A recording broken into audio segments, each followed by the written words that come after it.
If you are struggling with anything hair, skin, and nails, I have the solution for you. I was just on a call last week with Stacy, the founder of Wellbel, and they have so many fun things in the works that I can't wait to announce very, very soon. But if you've never heard of Wellbel, you have to go check out my Instagram highlight titled Wellbel to see the most insane hair growth and glow up of all time. Not to toot my own horn, but it's pretty wild. So if you're ready to start your glow up journey or are experiencing any hair loss, you've got to try out Wellbel. All you have to do is go to wellbel.com. That's WELLBEL.com and use code Veronica10 at checkout. That's code Veronica10, VERONICA10 at checkout for all things Wellbel. Hello, and welcome back to Martinis and Bikinis. I am your hostess, Veronica Droulia, and this week we have the most fun and chic guest. Her name is Paula Sanders, and she has quite literally done it all. She's your favorite New York City rich auntie and is always down for a heart-to-heart and to dish out some solid advice. Not to mention, she is also the director of memberships for New York City's most exclusive and premier private members club that your favorite celebrities are probably members of. She also has her own show called Oysta and has on captivating entrepreneurs, founders, and creatives who share their incredible stories and unconventional paths to success. And then on Sundays, Paula takes center stage with quick solo episodes packed with actionable takeaways on life, success, wellness, beauty, lifestyle, and so much more. So in this episode, we are learning more about Paula's New York City journey, working her way to the top, all of her wellness and beauty routines, and how she navigates sobriety working in the hospitality industry. It's always so much fun having on other podcast hosts because I feel like we're just like chatty Cathy's and kikiing and having so much fun. And that's exactly what happened in today's episode. So buckle up. And without further ado, my little teenies, please welcome Paula Sanders to Martinis and Bikinis. Hello, and welcome to Martinis and Bikinis, the podcast for everything under the sun.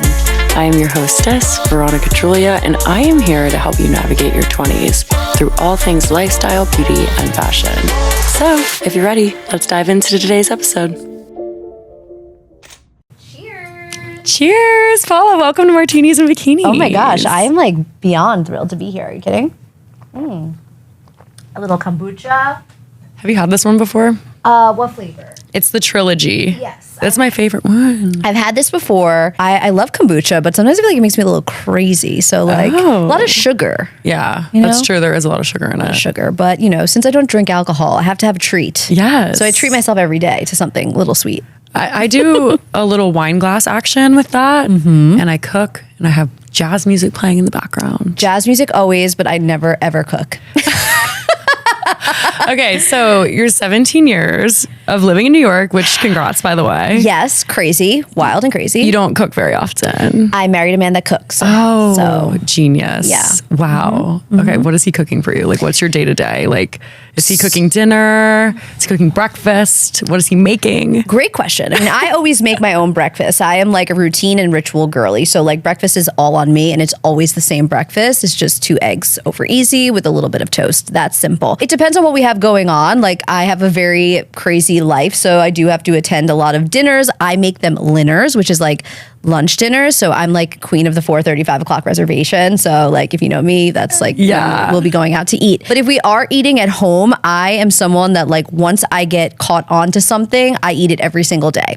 So right now I'm crazy about protein intake and really making sure that I'm getting like at least 100 to 150 grams of protein a day, which is actually a lot. So I'm on this kick of making these taco bowls, and Nathaniel's my husband. He has been making them for me, but I actually make them every once in a while on my own. So just a little bit of red chopped meat. What is that? Beef? Chopped meat. Yeah. Beef. All the things. I'm like, see, this is how bad I am with food. I'm like red meat, chopped, and then just like a little siete taco seasoning, shredded lettuce from Trader Joe's, which makes things very easy, a little non-dairy cheese, Greek yogurt instead of sour cream because I'm lactose intolerant, and 3 little tortilla chips. That sounds amazing. It actually is so good. I literally eat it every day. Yeah. I like used to make something similar, but I feel like I need to like really get into it again because I feel like there's so many ways to spice it up. I love siete.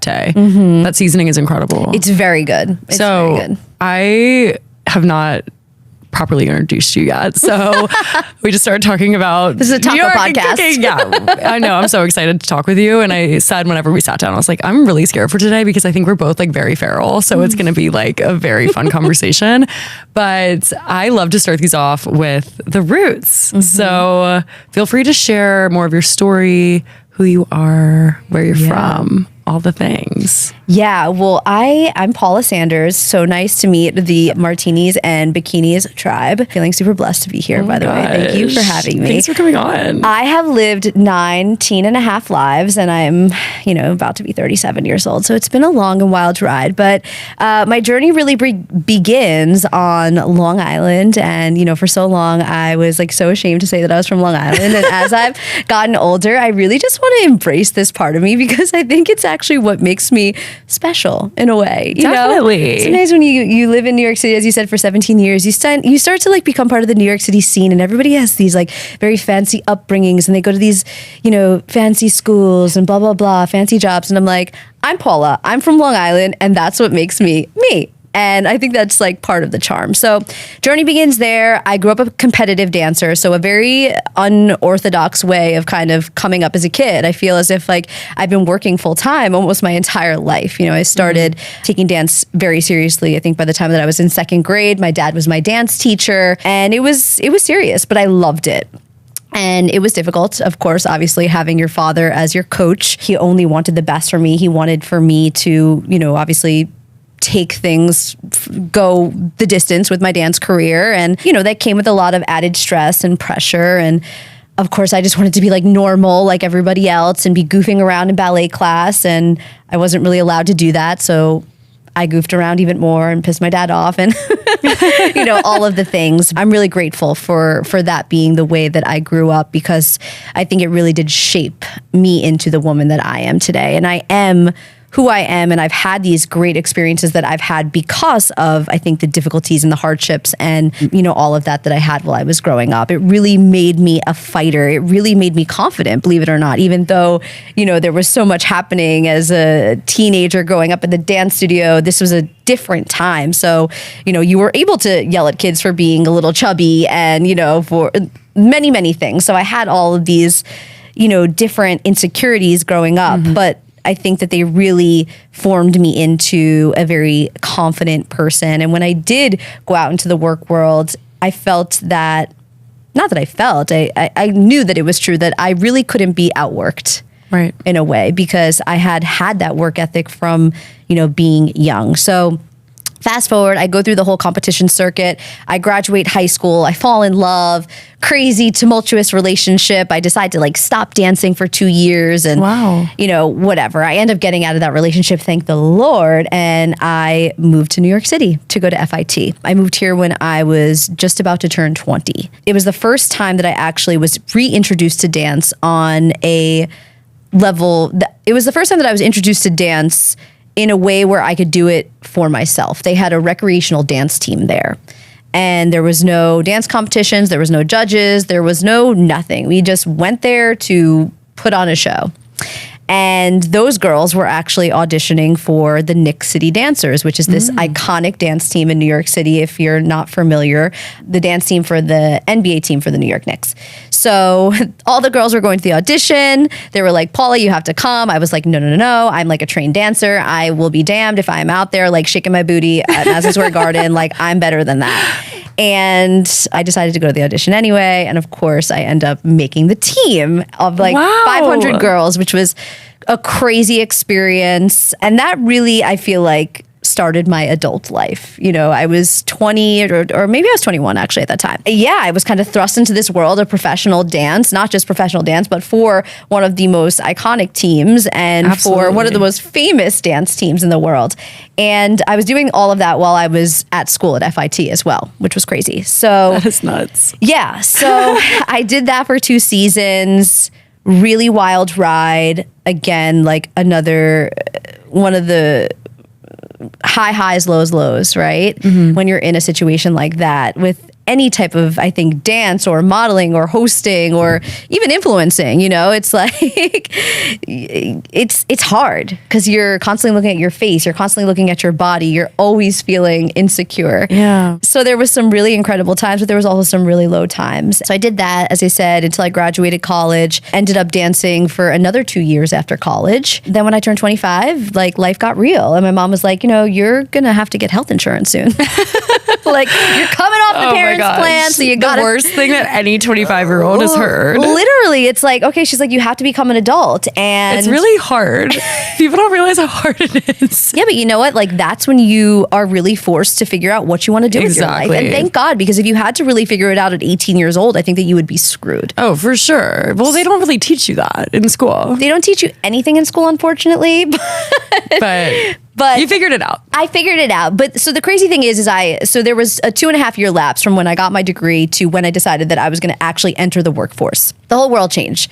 I had my degree in advertising, marketing, and communications. There was no Instagram when I graduated college. Wow. When I went to go into the workforce, everything was Instagram ads, Facebook ads, digital marketing. I didn't even know what the job descriptions meant. I didn't know what a KPI was. I didn't know any of those things. I didn't learn them. So I was like, okay, do I go back to school? Do I like get my real estate license? Like, I have no idea what I'm going to do. And at that time of my life, the only luxury that I could afford was my Equinox membership. I always loved fitness. I always loved wellness. And I just walked into the Equinox and I was like, what do those people do that like are giving the tours? Like, I think I could do that, why not? Yeah. So little did I know that when I walked into that Equinox that day that I would be shaping the next 10 years of my life because I have worked in membership ever since. I no longer sell Equinox gym memberships, but it is where I began this whole process. And that was, I will say, like, if you are somebody that is interested in sales, do a year or two at Equinox because that place, they have the best sales training that I have ever experienced. Really? Yes. And they do ongoing training. So you have to get through actually like a 3-week, it's basically like not a 3-week interview process, but it's a 3-week training program. Yeah. And they teach you everything. Like they're so good about like the psychology of sales and like they have a very specific way that they like for you to communicate numbers as to not like scare anybody. So like you never say the word 1,000. You say, instead of 2,420, you'd say like 2,420. It's like one of the things that I remember. Yeah. I actually worked in fitness sales too for a bit. And I've always told people that is like one of the jobs that I've had that has taught me the most. 100%. And it's helped me so much later on in life too, because my first business that I started was a consulting agency where I was onboarding people and I was having to do sales calls. And if it wasn't for that background in fitness sales, I don't know if I would be able to do what I'm doing today. 100%. Yeah. Like 150%. I loved my time there. I mean, we did cold calling. We did like neighborhood outreach. I mean, there was so many things that I did there that I had zero experience in, but I loved it. And I'm a very competitive person. I was a very competitive person. I have to say, like, as I've gotten older, I said in the start of this episode, I'm 36 years old. I am no longer competitive. I am like, let her have it. But back then, I was very, very competitive. So I always had to be like either number one or number two of this global company. And I really would do whatever I could to get that sale. So it really taught me how to like be scrappy. Again, it also gave me confidence to talk to people and like, strangers. You're literally talking to strangers when you're doing that all day long. I got some mean responses sometimes. Oh yeah, I worked at Orange Theory, like at the beginning of Orange Theory, kind of. Not the beginning, but I feel like that was like the only like group fitness really like in my town. And then I moved to DC and started working there because it was right under my building. And I was like, oh yeah, I can just like open it up in the mornings and get a free membership. It's right downstairs. So it was like a lot harder than I thought. But yeah, I used to get some mean replies back. Yeah, one of my favorite stories actually of like, because I'm a shark. Like, I'm a sales girl through and through, right? Yeah. This is like one of my favorite stories to tell people. I had this guy come into my office, like after he had been like in my dead pipeline, like one of those people that I would just hit at the end of the month, every other month. And he finally decided to come in like a year and a half later and he goes to me, Paula, you were one email away from a restraining order. Oh, but I'm here to join. He's like, you never gave up on me. Wait, that's like, hilarious. Oh my gosh. Well, it just shows like how driven you were. And I feel like that background in the competition dance probably was ingrained into you at a very young age and like 100%. transferred over into adult life, which obviously is like such a blessing that you were able to take all of those traits into your professional career and like you're just killing it. Listen, sending emails and talking to people is not hard. Lugging your shit with like 10,000 pounds of costumes and makeup and all of the other things around New York City while you're getting paid minimum wage, sweating your ass off on the subway, that's hard work. And then going to the audition and not getting the job and being told you're fat or ugly or not good enough or not tall enough, that's hard. Sending emails and talking to people is not hard. I feel like the dance world is very similar to the modeling world. Yes. And I've had like professional ballerinas on before where we've talked about just body image and what they tell you in that environment that like is just so it's horrible for your character because it just makes you feel so belittled. And it's been like heartbreaking listening to some people's stories. Yeah. But I think what you said earlier about like being in a space where it's your image that is the sole monetization, it's really difficult. And it does like cause a lot of insecurities. And right now there's 4 retrogrades happening. I don't know if you knew about that. Is that why I'm like shaking today? I'm like, I feel like I could all day. I've been like, But everyone I've been talking to this week is like, I've just been feeling so insecure, like down in the dumps. And, you know, I think it's just unfortunately something that we all as humans struggle with. And I wish there was like an easy answer to be like, oh no, like just do this and you'll feel better. Yeah. But well, here's the weird thing, right? Like, because I think that there's so much truth to what you're saying. But what I actually struggled with once I came out of that, because there was so much with the monetization of, you know, you finding your relevance through your work and what you look like and what your last job was. It was really hard for me to actually find my like power outside of dance and outside of me. Like it took me a really long time to be proud of the work that I was doing and to be proud of the jobs that I got, because they weren't dancing for the Knicks or they weren't, you know, in so-and-so's music video or dancing at this award show. These things were like a little bit smaller. And it took me a really long time to like finally get to a place where even I was proud of the work that I was doing, even though I was working my butt off, to be honest with you. And that really didn't come like the real proudness and like, and the real proudness is not a word. The real pride in, you know, in my job and in my career didn't really come until like 5 years ago. oh my God. So it took like 5 years for me to get there and to find that. What is for you will never pass you. And there were so many interesting things that happened in I always call it like my professional career, my actual job, like after all of the dancing. There were so many interesting kind of things that happened that led me to where I am at today.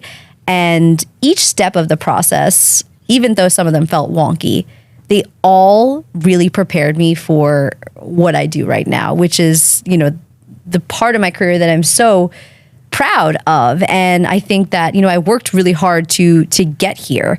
And so I leave Equinox after 2 years, and that was a beautiful experience. And then I move into hospitality, which is something that I knew nothing about, right? Concierge and travel agency. I'm a girl from Long Island. Like I thought a travel agent was like a girl like smoking a cigarette, working at Liberty Travel, like banging away on the keyboard, like, you know, doing her thing. Like I didn't know that like there was this, you know, world of these influential people that have every single facet of their life planned out for them. And so I started working for this company, and, you know, we did everything for these people. And these were really, really high level individuals. So I started on the service side, but I told my boss, like, listen, I am a sales girl. Like, this is what I do. This is what I'm good at. I promise you, like, and this is a membership-based business. Like, I've been selling memberships for the past 2 years. And he was like, Paula, let's make sure you understand the business first. And then like, we'll have a conversation in a year from now. And 1 year down the line, I literally like knocked on his door and I was like, can we have that chat?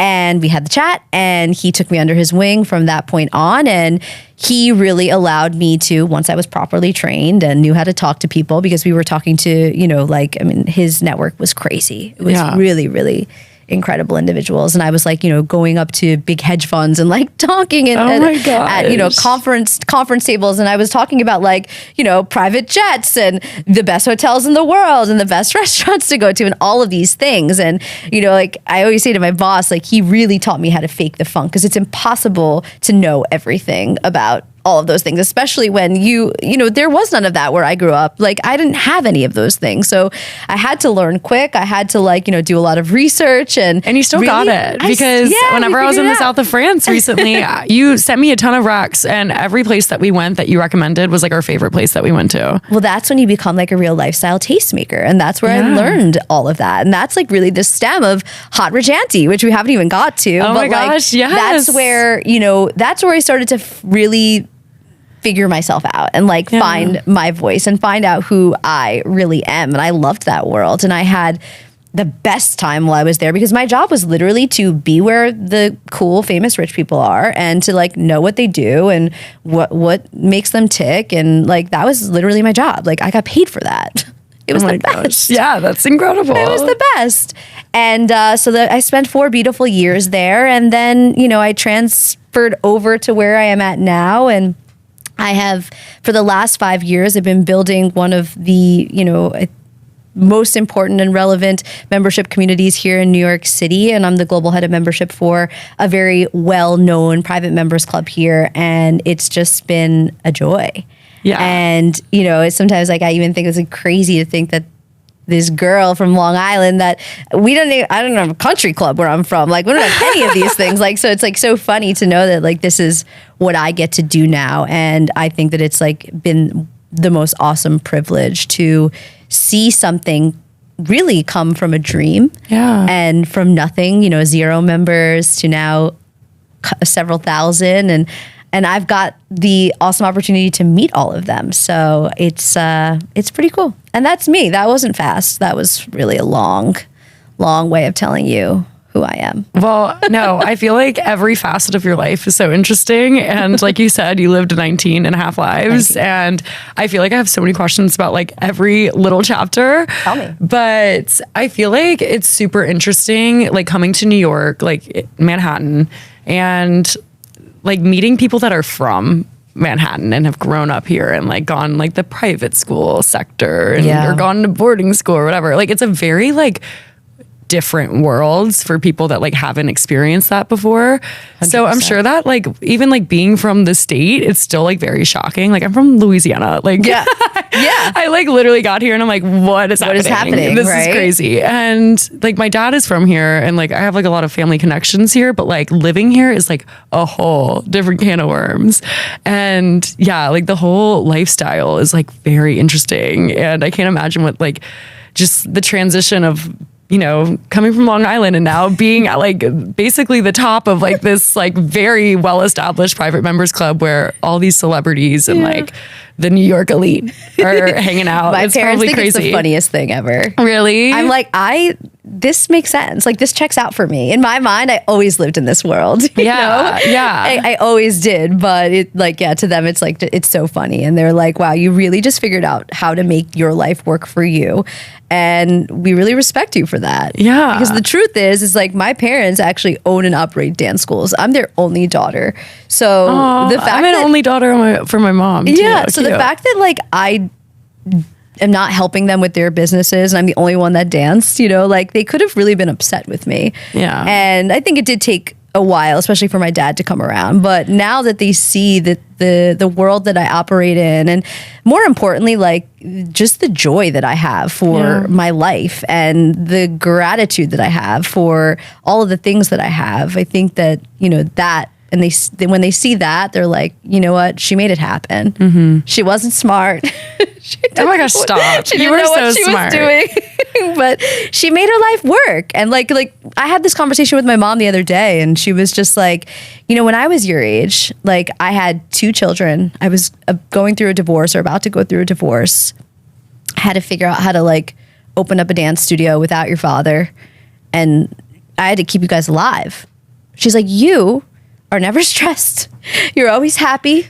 You have a wonderful job. She's and you make more money than I was making. She's you really figured this out. I'm just so proud of you to have been able to do it and do it in a way that is so uniquely made for you. I think that's incredible because I feel like there's a lot of parents that put pressure on their kids to be exactly how they are. Yeah. And I feel like because you did something very unique to you and like having your parents celebrate that, I'm sure that's like a really rewarding feeling.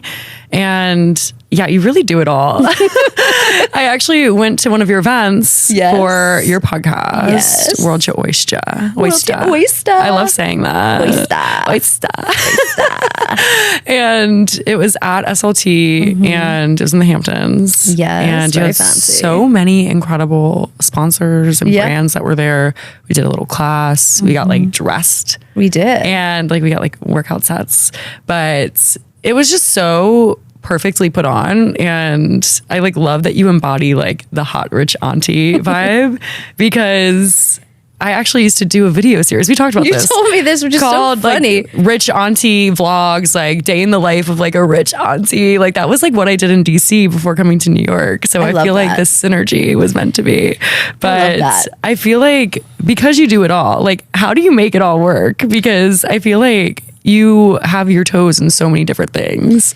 Yeah. I mean, how could I not do? Like, you know, it's just like when you love what you do, when you truly love what you do, it never feels like work. And like, I actually have very strict boundaries about like my phone and like bedtime and things like that. I just try to suck every second of the day for like all it's worth. Right. And I have the full-time job. As I said, I'm there 9 to 5 or whatever, 9 to 6. I have the podcast, which I started a year and a half ago.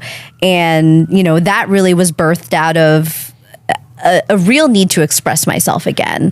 When I left my dance career, as he said, like it was really hard to find my worth again outside of that. And then I started building other people's dreams and I forgot about my dreams. And I've always loved to put on a show, you know? Yeah. But when you're building your career in the way that I was building it, you know, there's no time for that. And I also I forgot about it. And it was the 10-year anniversary of me actually like leaving my dance career. And I started to feel these feelings again. And it was like, you need to use your voice. Even the girls that I worked with at the time, they were like, Paula, you know, like you are just so much more than like, you know, cool outfits. Like you have so much wisdom. You teach us so much all the time. Like you're so smart. You need to use your voice. And I really felt that too. At the same time, I was like, I have been through a lot as a person and I am a very positive person and I love to chat. And I always wanted to be a host. Yeah. That was always like a dream of mine. And when I moved to New York City, I actually took hosting classes, like on-camera TV hosting classes. Wow, they have that. Yeah. That's cool. Yeah, they do. They still have them. And you know, I kind of put that dream to the side because I was dancing. And I was like, why would I leave a career that I have 20 years of experience in to go do something that I have no experience in and, you know, is also like just as competitive. And now, like, instead of it being like my movement and my body, now they're going to be looking at my face and my nose and the way that I talk and my accent. My Long Island accent was way worse then than it is now. So I was like, let's just like put that dream to the side. But it kept coming up. It kept coming up. And I was like, you know what? It was a time where, like, in my real job, things, not that they were slow, it's just that, like, the hard work was done. The heavy lifting was done. Yeah. And I was like, I think that I have the time on the weekends to, like, pull this off. Why don't I just give it a shot? I love podcasts. I'm such a huge consumer of podcasts. And I just started. I didn't ask for permission. I still don't have permission to this day. So if anyone's watching, sorry. Oh you know, I didn't ask for permission and I just did it. And I am 91 episodes in. Oh my gosh, congrats. Crazy. You're almost at 100. I know. I just looked on my way here. I was like, wow, it's 91 episodes. Because I felt that 100 was coming soon. And it's been one of the most incredible experiences for me. Like, it really has cracked me open and made me better in every single way. And I really think that if you have a career that it's not your own, right? Like, yes, your career is your own, but if you are working for somebody else, you have very limited control over that, over your success, over the way that you move through that space. Like, you can only control so much. So when I was able to have something else outside of my workplace, it really made me feel better. Yeah. Like, because I can control this thing. I have 100% control of, you know, what gets put out, what everything looks like, the conversations that I have. And it really has just like leveled me up. And I've been able to talk to so many incredible people. I've been able to share so many stories. You know, there's people that have reached out to me. Like I did an episode about why I think it's important that everybody blows up their life once. And, you know, I've blown up my life a few times. We won't go into that today. But I had somebody reach out to me after that episode and they were like, I just have to let you know, like, I left my job today because of the episode that you put out. And it's a good thing that I left my job. Like, but I don't know if I would have had the courage to do it if I didn't like have that validation from knowing that like it's okay to make hard decisions and to do hard things. And, you know, that was when I received that message, and I've received a couple more along the way, but I was like, this is what I'm supposed to be doing. I don't know if it's what I'm supposed to be doing full time all the time. I have no dreams of like, no podcast dreams, you know, and I think I have to like really sit and ruminate on that because like, you know, I don't have dream guests. I don't have like, oh, I want to be Alex Cooper or anything like that because I have a job that I love, you know? So it's like hard for me. Yeah. It's hard for me to like really envision what that looks like. But I knew when I received that message that like, we're doing really good work here. And that was, you know, that was the first event that I did for the podcast that you came to. And I was so nervous. I was like, no one's going to show up. No one's going to show up. No one's going to show up. I'm like, I'm so scared. Thank God there's only 16 spots. Like, thank God it's a Megaformer class. Like, you know, and it was a full house. It was a full house. We had a wait list, which is what was crazy.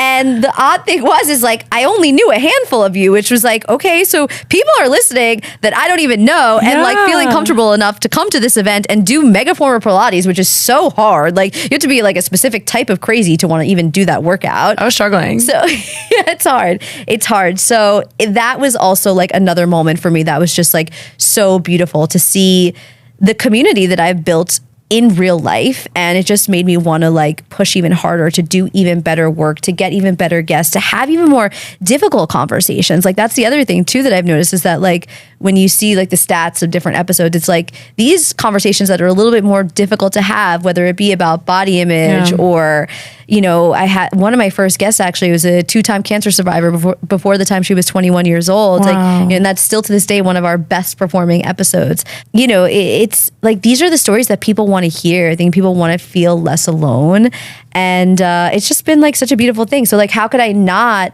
want to spend time? Even though, does it suck to work after work and to work on the weekend? Sure, but like, not really. Yeah. You know? Yeah. So you make the time. If you want to do something, you make the time to do it. Right. I feel like there's a lot of people in this world that are too sensible.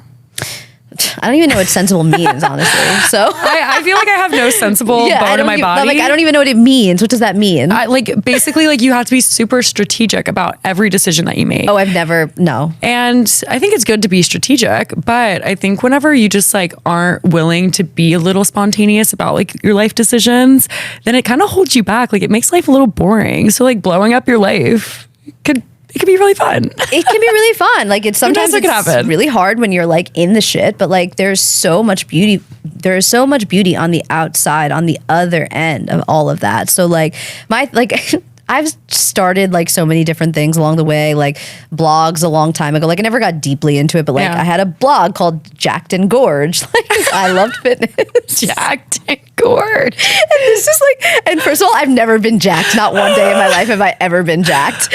But gorgeous. I think you need to have a podcast episode titled Jacked and Gorged. Jacked and Gorged. Like what was it? And it was literally just like weird photos that I would like I don't even know. It wasn't even me in the photos. It was like this weird thing. I had like t-shirt business. Like I would like dye these t-shirts. Like needless to say, like I'm a Libra, by the way. So like I'm like always I get along with Libras. Yeah. I'm just like always trying to find balance and all of those things. But like just start the thing and like iterate as you go. Like launch fast and make changes quickly. Yeah. Like you're never gonna be ready. It's never gonna be perfect. Like and just do it. And that's where I'm at. Absolutely. I'm kind of like over the perfectionism when it comes to business. Like I think it just kind of hit me like a sack of bricks recently where I was just like, I don't know why I like feel this need to like cover up my mistakes or like feel like I can't make a wrong decision. Like most of my decisions are wrong. And then I have to like kind of retrace my steps and then fix it. And then it's like, oh, okay, wasn't that bad. The only person that knows that it's wrong, the wrong decision is you. Right. And I think there's like an element of like not telling everybody everything that's wrong, but I think being open and honest and relatable about like being an entrepreneur and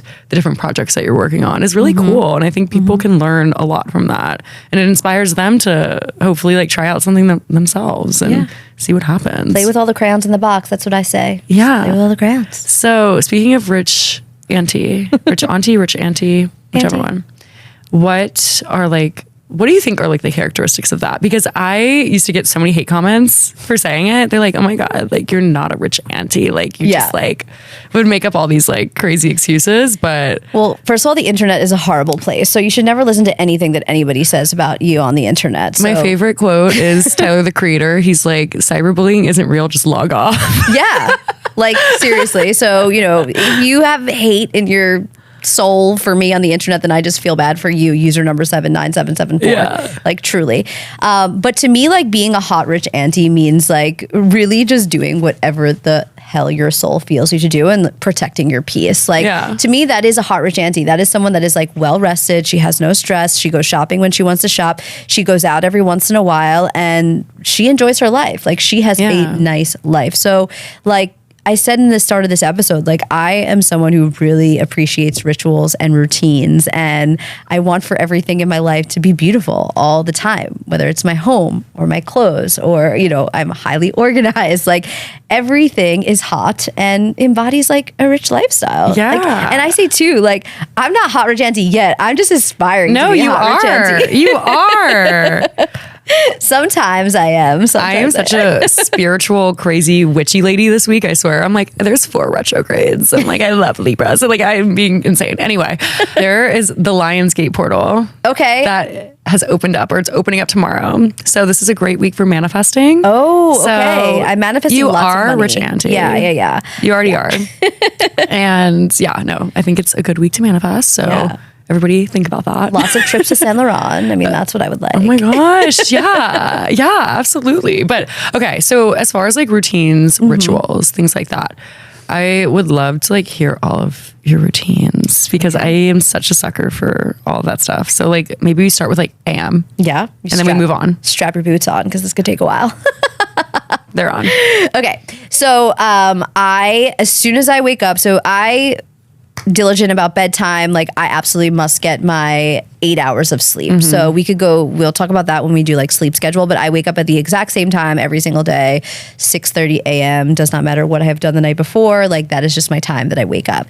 I get up, I immediately go to my kitchen. I actually make a protein shake. That is the first thing that I eat. So protein shake, I just use like Orgain peanut butter protein, 20 grams of protein. I don't know if it's good, like a good protein or not. Orgain's but I think great. I think it is. I'm allergic to peanuts, but well, I like they their have chocolate vanilla. one. Yeah. I think it's all made of seed, though. Oh, is it? I don't know. Consult a doctor first. Definitely consult with a doctor. So I have that immediately with creatine and colostrum. I'm obsessed with colostrum. Like I feel like it has truly changed my skin, my hair, and my nails. Like it is so good, and it's really good for your immune system. So have not gotten sick since I started taking it. Like not even a sniffle, nothing. Wow. Yeah. So colostrum. That was in our little swag bag. Yes, from cowboy the event. colostrum. Yeah. Yep. I'm excited to try it. You haven't been having? I went out of town. Okay, that's true. I'm going to start this week. I forgive you. You need to try it. I will. So I do that, and then I immediately make coffee. I'm an espresso girly, so I have a double espresso. I go in bed, and I actually read for an hour, believe it or not. You're a big reader. Big reader. We're in book club together. Yes. I haven't been to a book club meeting yet, but You're going to come next happening. month. Yes. Yeah. So I read for an hour, no cell phone. So I have my phone goes to jail from the hours of 9 p.m. until 7 a.m. Jail. No, I can't do anything. I can't text. I can't go on the internet. The only thing that works is my Roku app so that I could use my TV. How do you do that? I'd have to show you. Is it like the grayscale thing? Not even grayscale. It's a lock. Oh my gosh. Yeah, it's amazing. It's like, it has been for me one of the most game-changing practices because like I can't be triggered in the morning. Like my cortisol can't rise because I can't look at my email. I can't look at my texts. Can't open Instagram. I don't have Instagram on my phone. I don't have TikTok on my phone. I use desktop for Instagram. Oh my gosh. So I love it. Yeah. So if I'm posting, I'm literally posting and ghosting, which is probably why my engagement is so low. But like, that's another conversation. No. But like I post and ghost. I don't have time or want to be scrolling. I just don't. I think that it's such a waste of time. So I read for an hour. I get up. I do stretch for 5 minutes. That is like so important to me. And then I throw on my clothes. I go to Solid Core every morning, 8:10 class. Anybody ever wants to join me, I go in Nolita. And then I run home. I spend at least 10 minutes a day, every day, on doing some sort of like facial maintenance. So whether it's, I have cryo gua sha sticks that I'm obsessed with, which you also should have gotten in your bag. Yes. Yes, those are amazing. Either high frequency like New Face or red light therapy. I have like the solar wave. I have that exactly. too. I love it. So I do one of those 3 every single day. I do that before I get in the shower. I also dry brush for 3 minutes. And I also now just started doing body gua sha. So I do that for another 3 minutes. Yeah, this is a lot before like 10 a.m. I need to like be more intentional about my dry brushing because I literally just like scrape my body and then I'm like, okay, but it's definitely not 3 minutes. Like you have to go in circular motions. Yeah, towards your heart. I always was like scraping it up. No, circular motions towards your heart. Yeah. Yeah, circular motions towards the heart. And then I hop in the shower, 3 minutes, cold shower. I love that. Wim Hof style. Wim Hof style. That's what I do every morning, the breath work. I need to be more intentional about the I need to be exposure. more intentional about breath work. That is something that I can definitely integrate. Come out of the shower, full face routine. I mean, moisturizer, serum. That's really it. SPF always everywhere. I'm a sucker for a body moisturizer. There's this incredible brand. You should have also got this in your bag. This brand called Trunk. They're the ones that actually make my dry brush and my body contour. They have this incredible firming body butter. So I saw that. Yes. So I've been putting that all over the bod. Really love it. And then they also have like a vitamin E oil. So like, wait, I'm so excited to use all this stuff. yeah, I am just like a skin for me is just like so important. And that's it. Do my makeup and like run to work. Like I'm like literally, it's probably like 11 a.m. at this point after I've done all of these things. No, it's 10. It's 10. It's not 11, it's 10. Work a full day, and then the nighttime routine starts. Like turn down service almost immediately.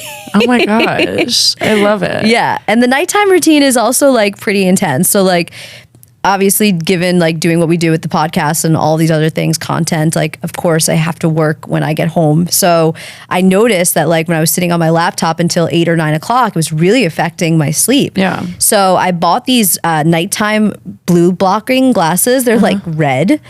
They're literally like red. And I put those on as soon as I get home. I get on my laptop. I do whatever work needs to get done. And then I start turn down service. So turn down service starts at like 8:30, depending on what I've got going on. And that's shower first. So we do half lit shower. So like I don't like to be exposed to any type of like really bright lights after 8:30. I'm the same way. PM. So I like keep it very dim. Very dim. So I do, the shower above, the light above my shower is actually off when I shower. Oh my gosh. And then when I'd be so scared that like some like just from my like childhood trauma of like reading like the Goosebumps series, I'd it's be not like that dark. It's not that like, dark. oh my god, like something's gonna pop out. No, it's not that dark. But that's so funny because like I totally had those fears my whole life. I would always like when I would go into the bathroom, I would open the shower curtain before I would like sit to go to the bathroom. Did you ever do the thing like where you would look in the mirror and you do like Candyman? Yes. I didn't sleep in my bedroom for. There's like the Mother Mary one too. Yes. Or Bloody Mary. Bloody Mary. And so the Candyman though, I literally did not sleep in my bedroom for a full year because I had a mirrored closet. I slept with my brother David. He will tell you I slept in his room on the top bunk bed for a year, literally, because I'm like so afraid of scary movies. So it's not scary, I promise. Half lit shower, not scary. And then I come out and just do like nighttime face, and then I get in bed and I read again for like another 30 minutes. Believe it or not, yeah. Oh my god. And then I go to bed. That sounds incredible. It's great. I am excited to integrate some of what you told me into my own routine. Lights out 10 p.m. Oh, and I journal. I forgot about that part. What's your journaling process like? So I either do it in the morning or in the evening. I'm really like, it doesn't really matter to me. It just depends. Like sometimes if I finish my chapter early in the morning, then I will do it in the morning. But it's always a gratitude practice. So I always write down 3 things that I'm most grateful for that day. I will sometimes like write down a mantra too. I'm like huge into mantras. Another thing that I love that I actually forgot to mention, which I do when I'm doing my nighttime shower, is the Superhuman app. Oh, I've heard really good things. Yeah, so I will always play like a nighttime affirmation while I'm in there. And like the music that she chooses is like done it's a certain type of megahertz. So it's like really like it eases you into sleep. So yeah, mantras. I do also in my newsletter, I actually share every week 3 journal prompts. So I do those journal prompts every week. And then I also am like testing out new journal prompts. So like I'm always like on Pinterest looking for journal prompts. So I've been loving that. And like your favorite products and like things like it's so cool. I love your newsletter. Yeah, I love the newsletter too. It's like I think that it's become something for me. Like I almost enjoy the newsletter, doing the newsletter more than I enjoy doing the podcast sometimes. I'm like, maybe I should just turn this into a Substack. Like and just like forget all about the pod. No. Keep doing the pod, but you can also, Substack. Why not? I don't know. I got it's like a whole other thing that I have to figure out. Yeah. But it's like just a whole other thing that we have to learn. I'm it's like, crazy. I don't want to learn. There's too much. I don't want to learn another thing. I don't have time to learn like another technology thing. It's just not happening, babe. No. But there's too much going on. There's too much going on. My assistant was trying to explain YouTube to me yesterday. And I literally was like, are you Gen Z? And she was like, no, I'm like kind of like bordering, but like I'm a millennial. And I'm like, why don't I know anything about this? Yeah, I don't know. I'm like, How we're old the are same you? age, 27. Oh, you're so young. Oh, God, I'm like almost 10 years older than you. Oh my gosh. Well, you literally look like you're 18. So thank you so much. like your skin is glowing. That's the 8 hours of sleep and the no drinking. That's the thing. It's the no alcohol. Let's discuss thing. that a little bit because you work in the hospitality industry. I do. And you're sober. So I am. What is that journey like? How is it navigating that? Yeah. And what made you decide to become sober? Yeah. Well, I've never been good at drinking. Like I never had a healthy relationship with alcohol. I never had a problem with it. It wasn't like, I didn't stop drinking because like I had this catastrophic experience and it was ruining my life or anything like that. It just, when I drank, which was very sporadically, I drank. I like to have a good time. Like being spontaneous, fun Paula was a huge part of my personality. And it just came to a point where I was living my life in such a beautiful and healthy way that it was becoming unacceptable to me to be hungover for 24 hours. And, even if you are hungover for one day a week, 4 times a week, like that's, think of 24 times 4 times 12. That's like over 1,000 hours a year of being useless. And I was like, this is just enough is enough. I'm done. And there was like, I did have a night out and that was like the catalyst that like, it was the hangover of all hangovers. I said, I just never want to feel this way again. And I decided to just go for it. It was actually like 3 months before we were opening up the project that I was working on. And I didn't know what my job was going to be at that point. I didn't know if I was going to have to be at the club all the time, entertaining in the evenings. Like I just didn't know. So I wanted to be prepared because I wanted to do the best that I possibly could at this job. And I did not want alcohol to be an issue because if I was going to have to be out all the time, like I could not be showing up hungover all the time. Also, like when I drink, like I got a big mouth. Like I say some silly things. Like it's funny, but it's not professional. So I was like, okay, it's time to like nip this in the bud. Yeah. And I just did it. And, before I knew it, 3 months was over, 6 months was over, 12 months was over. And I felt amazing. And I just was like, I'm going to keep this thing riding. And that's why like, I hate saying the word, I think that the word sober is just like I hate that word, because I choose to live my life without alcohol. Right. It's not to say that maybe one day I might want to have a drink, like I'm fortunate enough to not be an addict. Right. So that like I say, that's important. Like that's an important part of the story, right? Because I'm at a place now, 3.5 years in, like, if I'm in Fire Island with the gays and we're having a good time, I'm gonna have a couple of drinks and I am not going to guilt myself over it because I choose to live most of my life without alcohol. Right. I couldn't do that maybe like 3 years ago, but I can do it now. Yeah. And like, also like you have 2 drinks. If you don't drink for 3 years and you have 2 drinks, like you're going to have a horrible hangover the next day and you're never going to want to do it again. For sure. But yeah, how do I navigate it? It's just it was really easy for me. I didn't make a big deal about it. I didn't tell anybody. I didn't make an Instagram statement. I didn't say no to drinks because I'm not drinking. I went to every party. I went to every drinks. I just didn't order a drink. Like I think that also it was timing, right? Like, I was in my mid 30s. Like, I feel like it's hard as somebody in your late 20s, mid 20s, because everybody has their own insecurities and they're just going to project them out onto you when you're not drinking. That's all that is. Like, because I tried many times when I was younger and I was like, oh my God, like, why are you not drinking? Like, that's just their insecurities coming out on you. I think as like the time that I chose to do it, like people were just so much more receptive and they were like, oh my God, how are you doing that? Like, I'm so like, tell me, like, what are your tricks? What are your secrets? And I mean, in the beginning, like I would sometimes have a mocktail. Now I don't even bother. There's just so much sugar in them. So, I dabbled with a little like, mushrooms a little bit in the beginning, but I don't do those anymore either. So I just wanted to feel good. And like the thing with the mushrooms is that I feel like, and this is microdose, guys. I wasn't like tripping out on mushrooms. I'm taking like everyone does them. I hope. Oh my God. It's been discussed on here before. Yeah. Like everybody. Yeah. Yeah. It's like taking an aspirin at this point, I feel like. But my thing with that is like, I was getting into bed, like, because I wasn't feeling anything. And then I would get in my bed and I would be like, oh my God, I feel so good. Like, I don't really want to go to sleep. And it was messing with my sleep. So I was like, I don't need the mushrooms anymore. Yeah. Like, I just feel good and it feels right. Yeah. And I think the trick is like, if you work in a social industry, like hospitality or really, I mean, every industry is social. It doesn't really matter. What I do now, like, because if you don't want to have people like berating you, why are you not drinking or whatever, like when they ask you if you want red or white, like just say red or white, whatever you prefer, and like have them pour the glass and just don't drink it. Nobody notices. Yeah. Literally nobody notices if you don't drink. It's so true. And I was telling you this, I feel like I've been like sober curious for years now, but I unfortunately have like dealt with quite a bit of like substance use disorder in my family. So I think my like alcohol use, like I never really had like the best relationship with it. Yeah. But also growing up in Louisiana, like that is a huge part of our culture, especially in New Orleans. It's absolutely insane.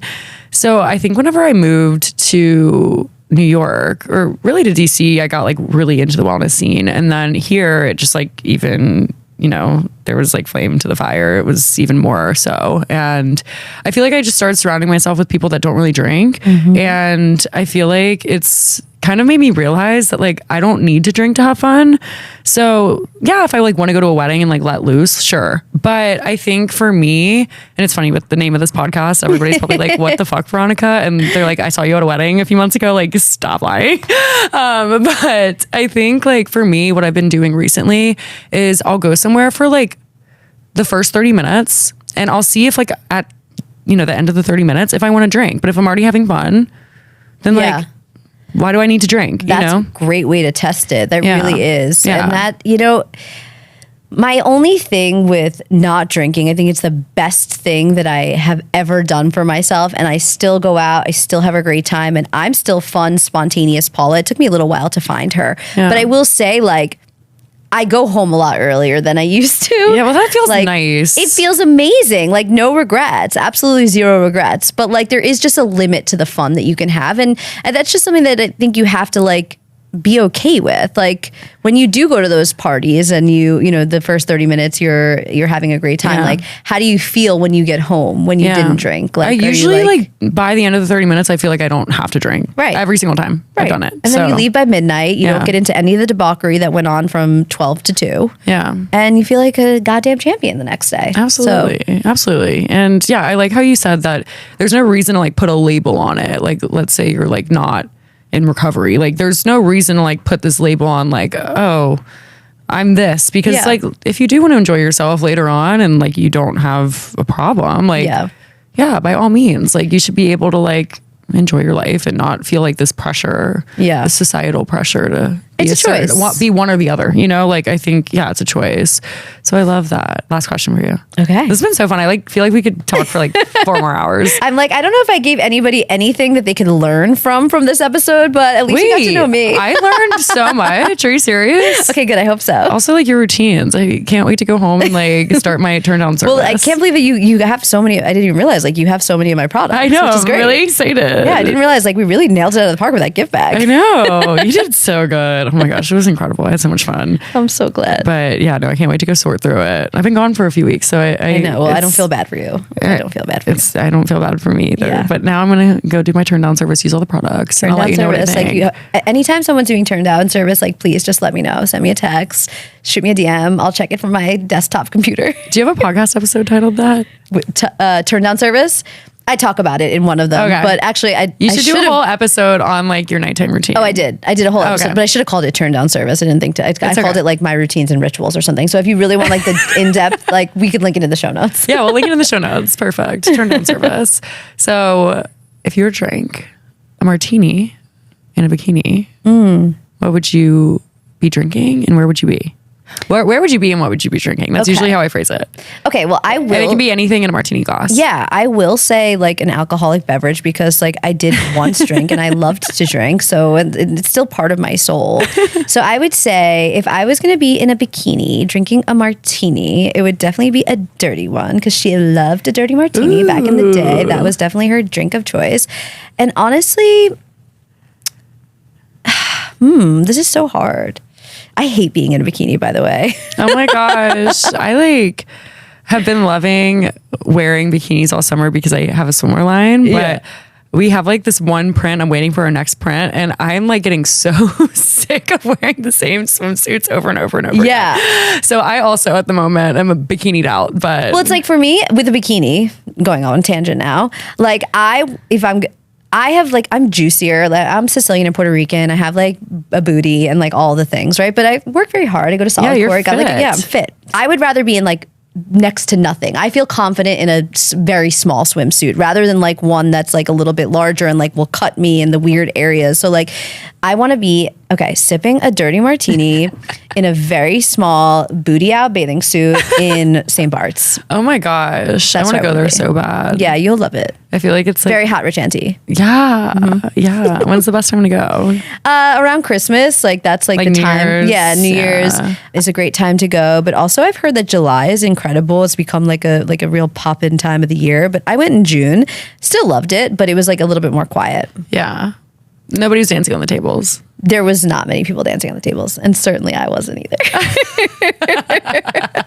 But I did have my booty out. Sorry, Mom. No, it's okay. Booty's out. Booty's out always. Always. Yeah, booty should always be out. You have to empower the booty.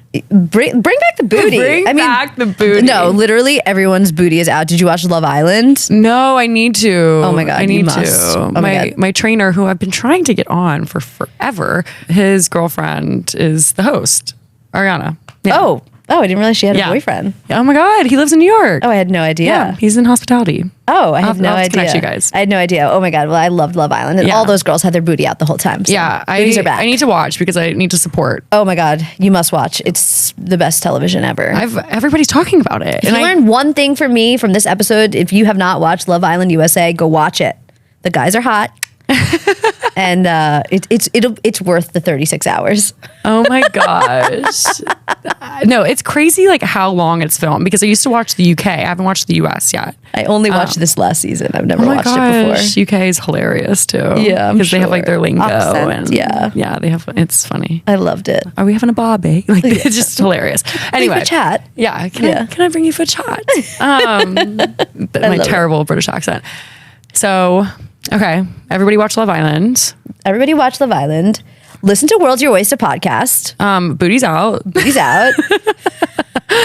And please feel free to share how people can be friends, how they can connect. Oh my gosh, I would love to connect with all of you. So you can find me at PS It's Me 3_ on Instagram. You can find the podcast at World's Your Oysta Podcast on Instagram. Subscribe to our newsletter because that is really where I feel like we're having the most short format fun. And you could go on www.worldsyouroysta.com for that. And that's it. I hope that we become friends. And thank you for having me. This was so fun and so much less pressure. I love being on the other side today. Isn't it fun? Yeah, it's much better. I feel like it's always fun to play guest sometimes, but you're not even playing. You are my guest. And it's hilarious because so many people have told me you have to have Paula on the show. And this was before we met. That's at least 4 or 5 different people. I love that. Yeah. Well, do you know Paula? And I'm like, we chatted, but we haven't met. I know. It's so fun. Well, I hope that it exceeded your expectations. It did. You are great at what you do. Thank you. Yeah, I'm just so grateful for you and for wanting to come on and for all of the future collaboration opportunities that could potentially happen. Well, thank you for having me. I feel like I was on Oprah. I love this place. Gosh. This is so hot, rich auntie. And 2 more martinis and bikinis, baby. Yes. Cheers. Mine's empty. You're done. Cheers. Cheers. How did you guzzle all that down? I don't know. I love kombucha. If you guys like this episode, please feel free to rate, and subscribe to Martinis and Bikinis on Spotify or Apple Pod. You can also watch our full episodes on YouTube now. I know nothing about it, but please feel free to go watch there and subscribe to us there. And I'll love you forever. And I'll see you next week. Love Cheers. you. Bye. Love you. Bye.